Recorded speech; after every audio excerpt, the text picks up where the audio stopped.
আমাদের ঈমান যে আমাদের কাছে থাকে না এটা আল্লাহ ভালো করে জানে কথা কয় না আমাদেরকে আল্লাহ বলেন বান্দারে জায়গায় বে জায়গায় মাথা টেকাইলো কিন্তু ঈমান যায় কথা হয় না মাথা খাওয়ার জন্য কপাল খাওয়ার জন্য বানাইছে রব্বে কারীম বলেন কপাল আমি বানাইছি বান্দা আমার জন্য একমাত্র মাথা নত করবি আমি আল্লাহর কাছে আল্লাহ ছাড়া কোথাও যদি মাথা নত করো ঈমান থাকবো নি জায়গায় বে জায়গায় মাথা টেকাইলে চলবো নি মাজারে দরগায় বাবার পায়ে অমুকের পায়ে তমুকের পায়ে মাথা টেকানো যাইব তাহলে আমাদের ঈমান ঠিক এইভাবেই চলে যায় এরপর আমরা দাবি করি ঈমানদার কথা বলে না ঈমানের দাবি নিয়া ঈমানদার ঈমানের দাবি নিয়া বসে আছে কিন্তু সকাল বিকাল ঈমান চলে যায় আমরা বলতে পারি না আর ঈমান এত দামি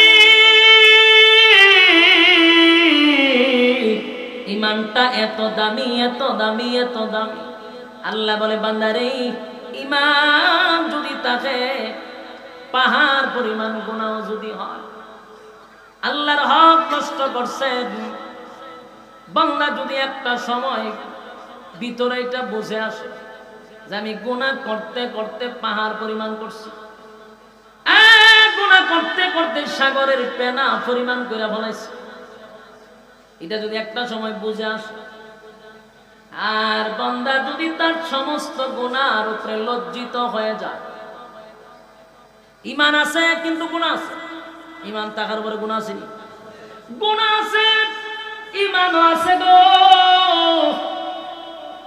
গুনাহটা যদি সাগরের ফেনার মতো হয়ে যায় পাহাড় পর্বতের মতো হয়ে যায় আর এই গুনার উপরে যদি বান্দা কোন সময় লজ্জিত হয়ে যায় বান্দা যদি লজ্জিত হইয়া চিন্তা করে আমি তো গুনাহ করছি আমার গুনাহটা যদি আমার মা দেখতো গো সন্তান বলে কোনোদিন মা পরিচয় দিত না গুনাহ যদি বাবায় দেখতো সন্তান বলে পরিচয় দিত না আমি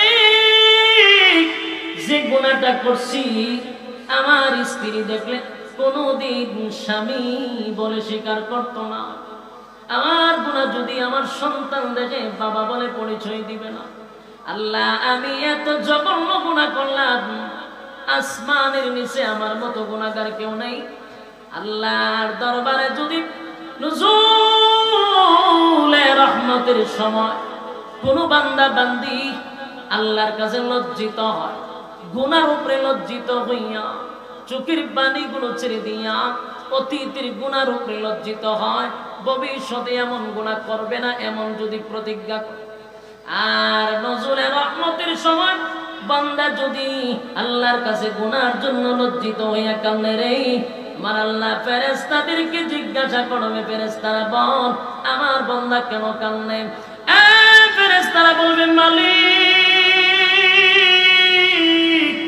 আপনার বান্দা জাহান্নামের ভয়ে কান্দে আল্লাহ বলেন জাহান্নামকে আমার বান্দা দেখছে না মালিক জাহান্নাম কোনোদিন দেখে নাই তাহলে কেন কান্দে বলে আলেমদের জবানে জাহান্নামের ভয়ের কথা শুনছি জন্য কান্দে আল্লাহ বলেন আর কিসের জন্য কান্দে বলে মালিক রে আপনার বান্দা জান্নাতের আশায় কান্দে আমার মালিক জিজ্ঞাসা করে ফেরেশতারা শুন আমার বান্দা কি জান্নাতের আরামায়েশ দেখছে না মালিক দেখে নাই না মালিক দেখে নাই তাহলে কেন কান্দে বলে জান্নাতের আশায় কান্দে জাহান্নামের ভয়ে কান্দে আল্লাহ গুনার উপরে লজ্জিত হইয়া বান্দা কান্দে গো আল্লাহ বলেন নজরুলের রহমতের সময় বান্দা তার জিন্দেগীর গুনার উপরে লজ্জিত হয়ে গেছে যেই সময় পশু পাখিরা ঘুমায়া যায় যেই সময় মানুষ তার স্ত্রী পুত্র লইয়া ঘুমায় ঠিক এই মুহূর্তে বান্দা আমি আল্লাহর কুদরতি পায়ে পড়িয়া বান্দা কান্দে আমি আল্লাহর কুদরতি আমি আল্লাহর রহমতের মধ্যে জোশ উঠে গেছে বান্দা ওয়াদা দিলাম বান্দায় যদি চোখের পানি ছেড়ে দিয়া কান্না শুরুই করে দিল লজ্জিতই হয়ে গেল আমিও ফেরেশতাদেরকে সাক্ষী রেখে ওয়াদা করলাম আমার বান্দা সমস্ত গুনাহ, চোখের পানিটা নাকের ডগায় আসার আগে আগে জিন্দেগির সব গুনাহ মাফ করে দিলাম। তো আপনাকে বলছে আপনি ক্ষতিগ্রস্ত হয়ে গেছেন, পৃথিবীর সব ক্ষতিগ্রস্ত। 4 কর্মসূচি মানলে বাঁচার সুযোগ আছে। কয় কর্মসূচি? 4 কর্মসূচি মানলে বাঁচার সুযোগ আছে, আর না হয় বাঁচার কোনো সুযোগ নেই। আল্লাহ কসম করছেন। আল্লাহ কি সস্তা জিনিসের কসম করে না দামি জিনিসের? তাহলে বড় দামি একটা জিনিসের কসম করছে, ওয়াল আসর, সময়ের কসম। সময়টা সবচেয়ে বেশি দামি। বলুন সময়টা। সময়টার মূল্যায়ন নাই শুধু একমাত্র আমাদের বাংলাদেশে, আর নাহলে পৃথিবীর সব জায়গায় সময়ের মূল্যায়ন আছে। সময়ের মূল্যায়ন আমরা দিতে জানি না বিদায় আজকে বিশ্বের সবচেয়ে উন্নত দেশ হইল বাংলাদেশ। কথা হয় না? উন্নত দেশ না, উন্নত। সিঙ্গাপুর আরো আগে ফিরিয়ে গেছে, মানে আমেরিকার ক্রস করার চিন্তা ভাবনাতে আমরা আছি। এই পরিমাণ উন্নত হয়েছি কেন? সময়ের অমূল্যায়ন করার কারণে আমরা এত উন্নত হয়েছি। পৃথিবীর সবচেয়ে সময়ের অমূল্যায়ন করে বাংলাদেশে। তো আল্লাহ রাব্বুল আলামিন সময়টার কসম করছে, সময়ের কসম। তাফসীর কারকরা বলে সময়টা বলতে কোন সময়? তাফসীর কারকরা বলেন এটা হায়াতের সময়। কোন সময়? হায়াতের সময়। হায়াতের সময়ের কসম করছে আল্লাহ। কসম করে আল্লাহ সবাইকে জানায় দিছে তোমরা সবাই ক্ষতিগ্রস্ত, তবে 4টা কর্মসূচি দিছে বাঁচার জন্য। আমরা এই 4 কর্মসূচি শুনতে রাজি আছি ইনশাআল্লাহ।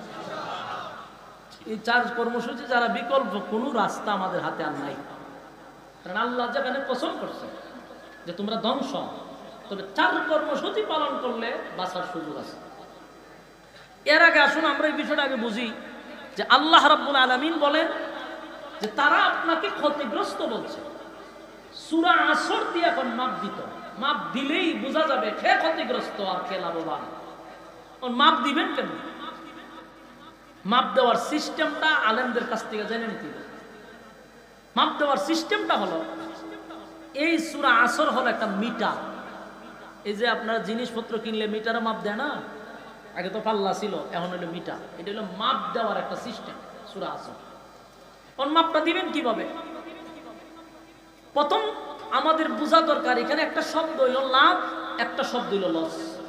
লাভ একটা শব্দ, লস একটা শব্দ। আমরা লাভ আর লস বুঝি ব্যবসার ক্ষেত্রে। তা আল্লাহ রাব্বুল আলামিন বলেন ব্যবসার ক্ষেত্রে যেহেতু তোমরা লাভ লস বুঝো, আমি তোমাদেরকে ব্যবসার জন্যই পাঠাইছি।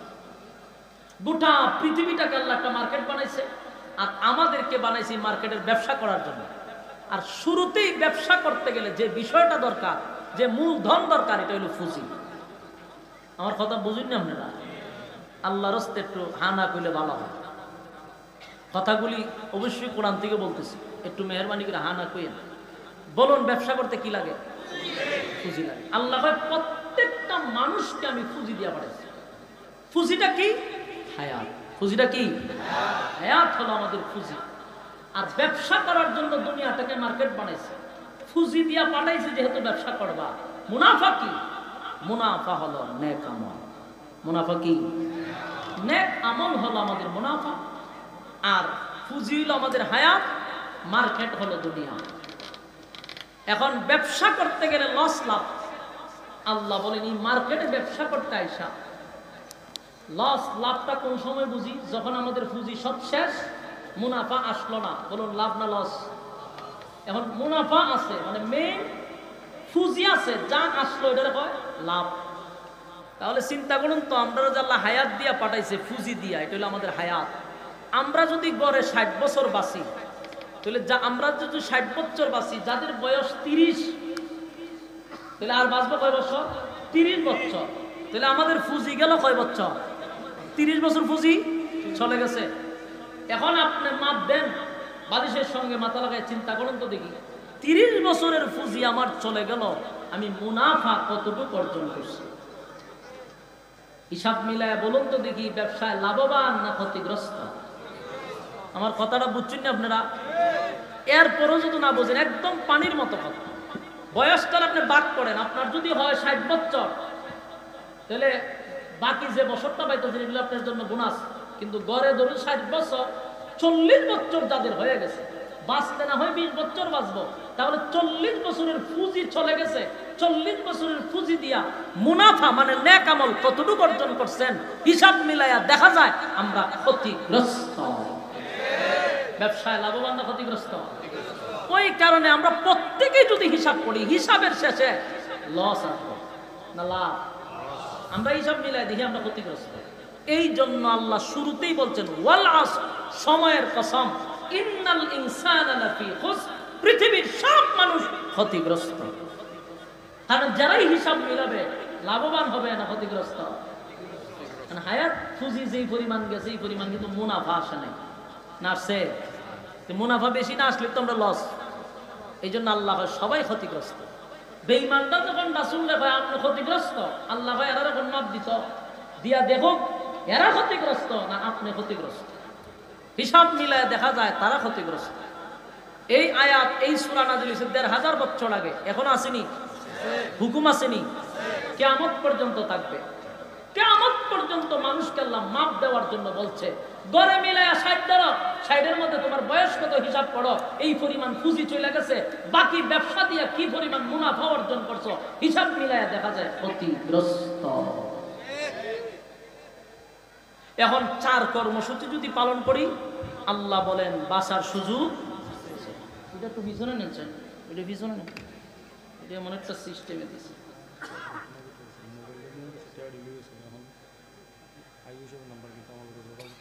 কোন সময় নিচ্ছে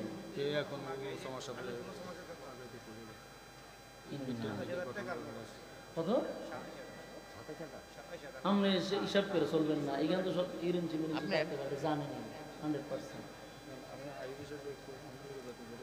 আইসে ওয়াজন তো মোবাইলটাও নিচ্ছে, টেকাটিও লয়ে গেছে, চিন্তা করছে সবাই কি ওয়াজ শুনতে আসছে না কিছু হিরঞ্চি পকেট মারি কেন আছে না নাই? সাবধান, টেকাও নিছে, মোবাইলও লয়ে গেছে। ওই যে মুসল্লির বেশে আসছে, টুপি টাপি মাথার দিয়ে, আর তো সুযোগ সন্ধান কোন জায়গায় বিল লাগবো আর বাস পকেট আর ডুবাই দেবে। চিন্তা করছেন? আচ্ছা দাঁড়ান দেখতেছেন, চিন্তা করছেন কারবারটা মারাত্মক সমস্যা, কিন্তু খুব সাবধান থাকতে হবে। হিরঞ্চি এখানে ঘুরতেছে, কত বড় সাহস, মাহফিলের ভিতরে ঢুকে আর একটা গাড়ি লয়ে গেছে বেচারা। মাহফিলের মেইন লোক, যার দাওয়াতে আমরা আসছি, তার পকেটে টেকা নাই মানে আমরা নাই, ঠিক নেই, দরবার তো লাগাইছে। আমি সব মোবাইল বন্ধ, অনেকক্ষণ ধরে আমি ফোন দিতেছি, মোবাইলটা বন্ধ পাইতেছি, মোবাইল বন্ধ না, এই বিষয়টা বন্ধ, হুজুরের টো বন্ধ হয়েছে, দেখতেছে না। আচ্ছা দেখতেছে, আচ্ছা বসেন, খুব সাবধান, পকেট মকেট সাবধান রাখেন। সবাই কিন্তু আমরা মতো মুসল্লি না, সবাই যার যার ধান্দা আছে না নাই, সাবধান সাবধান। এটা তো হইব, এটা 100%। এই জন্য একটু সচেতন থাকা, সবাই পকেট সাবধান রাখেন, পকেট সাবধান রাখেন।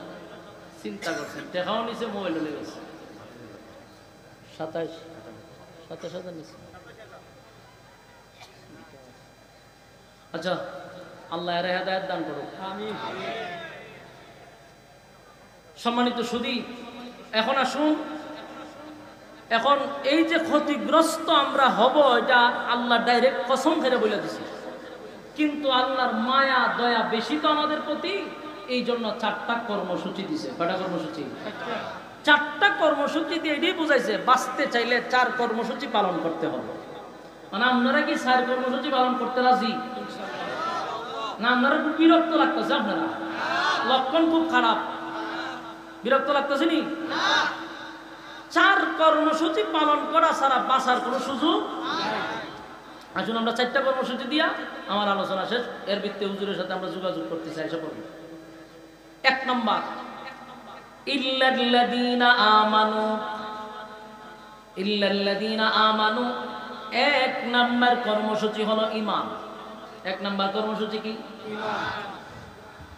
1 নম্বর কর্মসূচি হলো ঈমান। রব্বে কারীম বলেন ইল্লাল্লাযীনা আমানু, ঈমান আনতে হবে কার উপরে? 1 নম্বর ঈমান আনতে হবে আল্লাহর উপরে। এই কথা কর্মসূচির 1 নম্বরটা হলো ঈমান।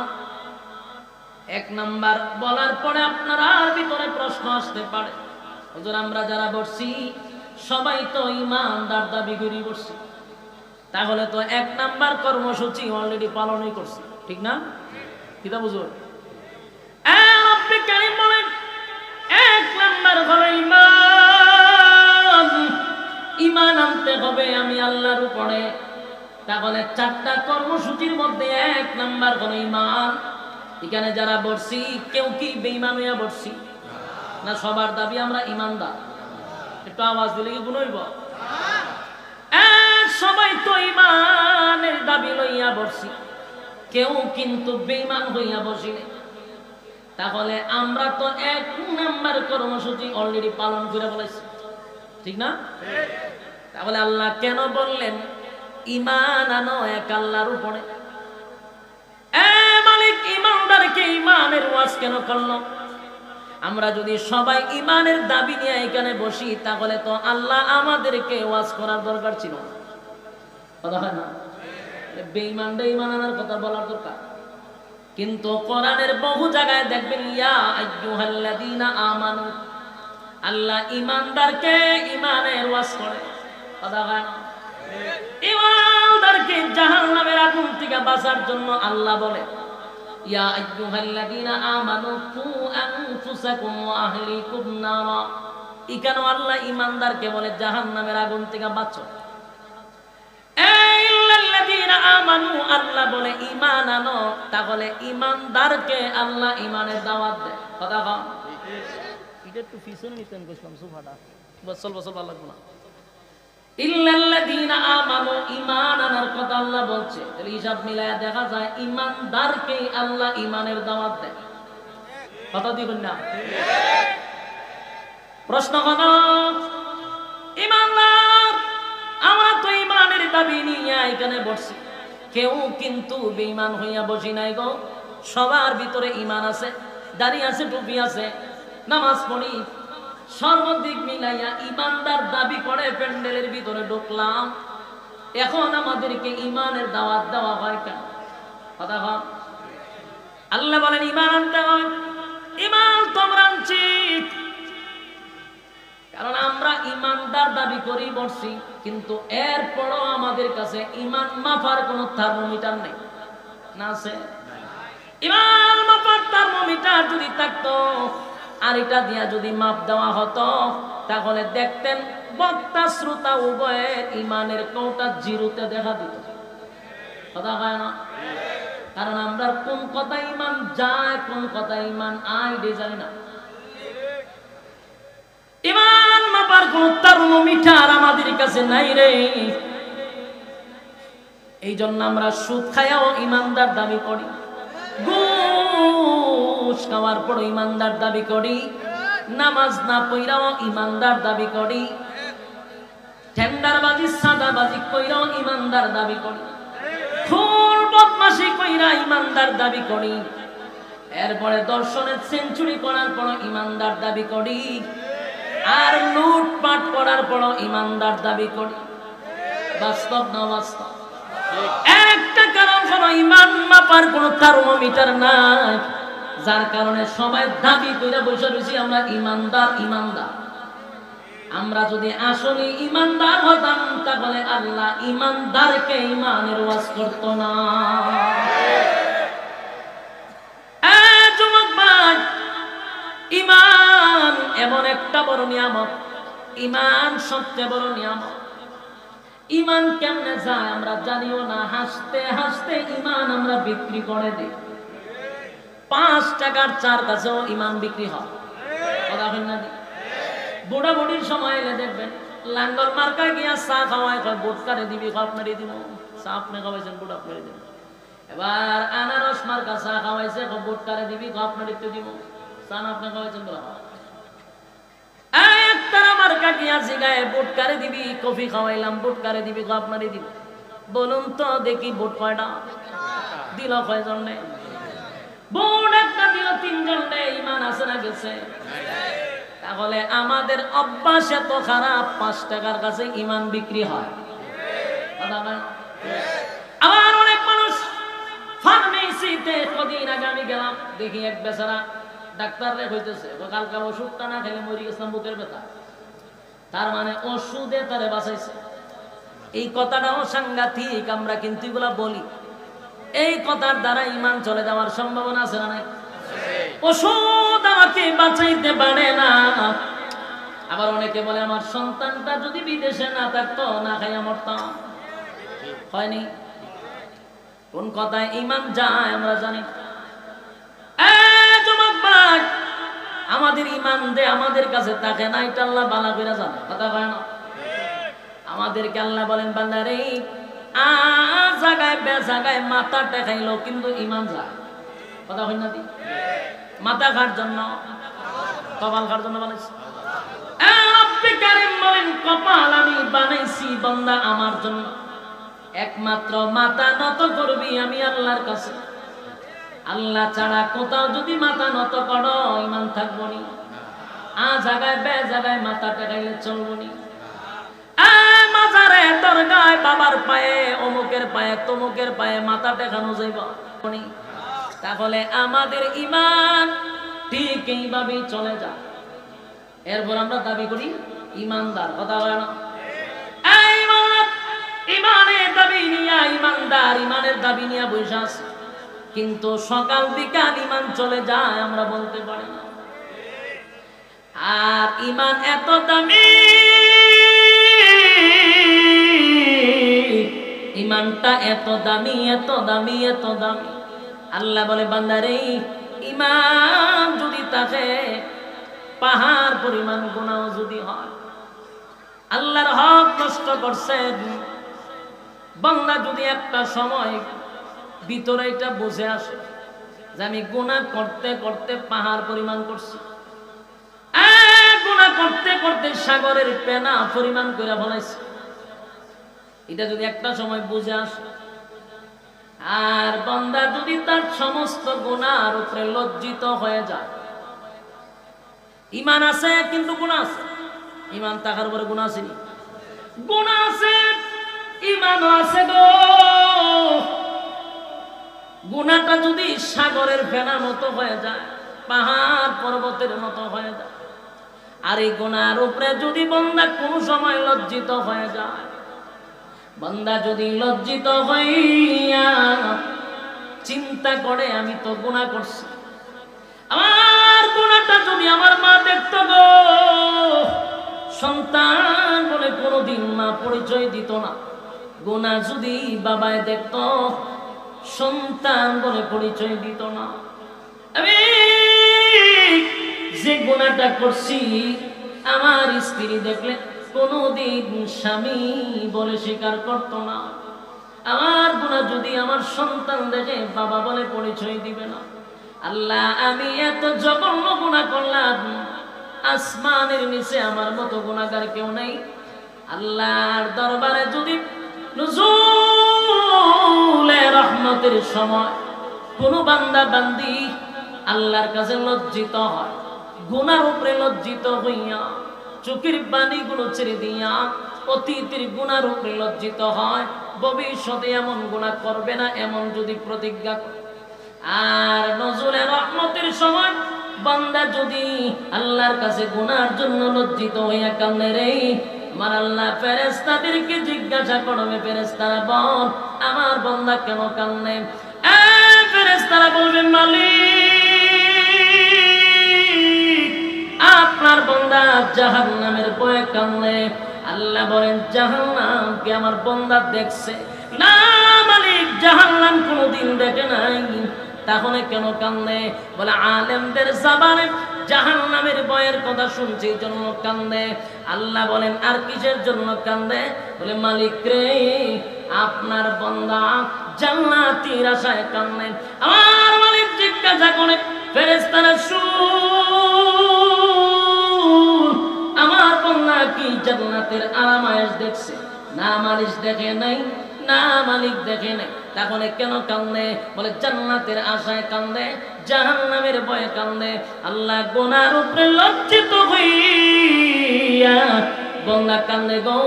আল্লাহ বলেন নজরুলের রহমতের সময় বান্দা তার জিন্দেগির গুনার উপরে লজ্জিত হয়ে গেছে।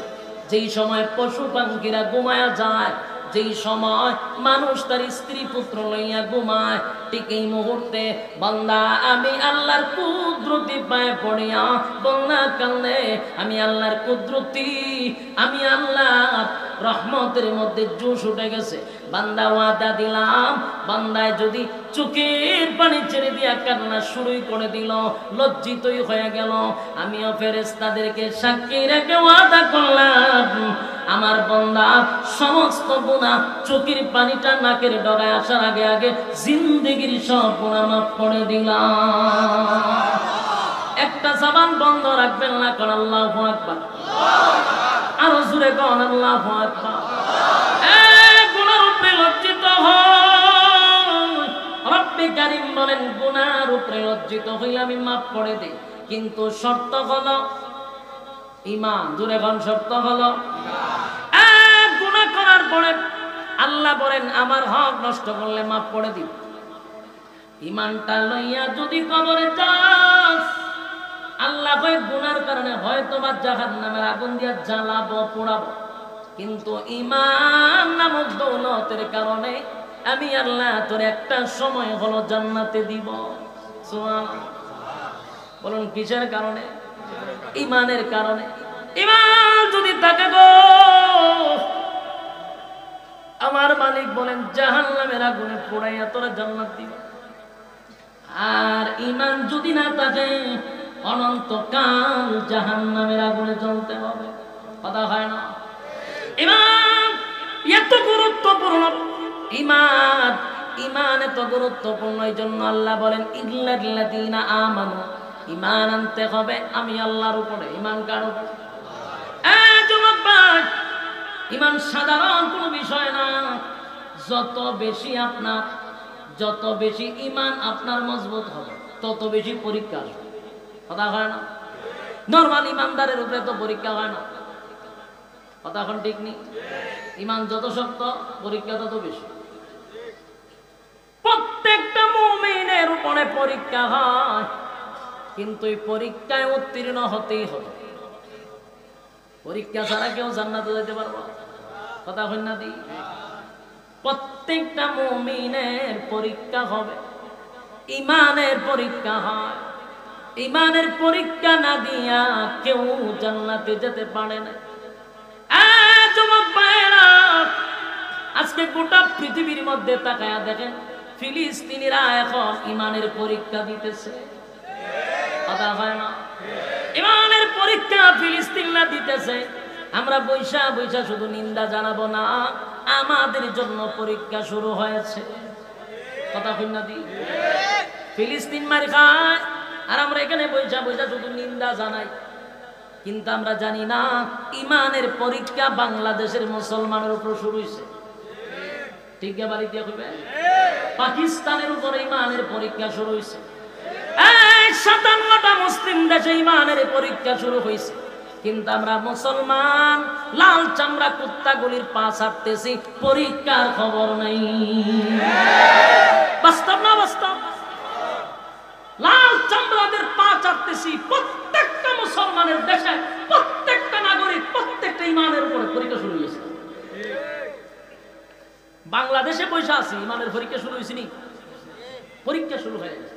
মুসলমানের রক্ত ঝরতেছে, আর তুমি তসবিহ টপলে এখন চলবে না। এখন কি তসবিহ যাওয়ার সময়? সম্মানিত সুধী, গোটা বিশ্বের সব মুসলমান ঐক্যবদ্ধ হতে হবে, এক প্ল্যাটফর্মে আসতে হবে। বিশেষ করে আমরা যারা আছি, আমাদেরকে সর্বপ্রথম এক হতে হবে। ঐক্য ছাড়া বিকল্প কোনো রাস্তা নাই। আমরা কি আওয়াজ করতাম? আমরার মধ্যে তো ঐক্য নাই, কপাল তো আমরার খারাপ। এতগুলা ইসলামিক দল না হইয়া যদি সব মিললে একটা হইতো, কিতাব বোঝই রাম বামরা কথা কইবার সাহস পাই তুই আমরা লাগে। আমরা 15 জন হইলে একটা ব্যানার লই, আমি একটা দল, 20 জন হইলে আরেকটা দল। ওমা দলের অভাব নাই, এত দল বাংলাদেশ। সব দল ভেঙ্গে একজনের নেতৃত্বে যদি আমরা যেইভাবে আহমদ শফী সাহেবের নেতৃত্বে সবাই এগিয়ে চলছিল, এইভাবে যদি আবার এক হতে পারি, আল্লাহর কসম এই দেশে ইসলামের পতাকা উড়বে ইনশাআল্লাহ। ঐক্য ছাড়া সম্ভব না। কিন্তু এখন আমরা ঐক্যই না ফাটল সৃষ্টি করবো। এই জন্য আমাদের উলামায়ে কেরামদের উচিত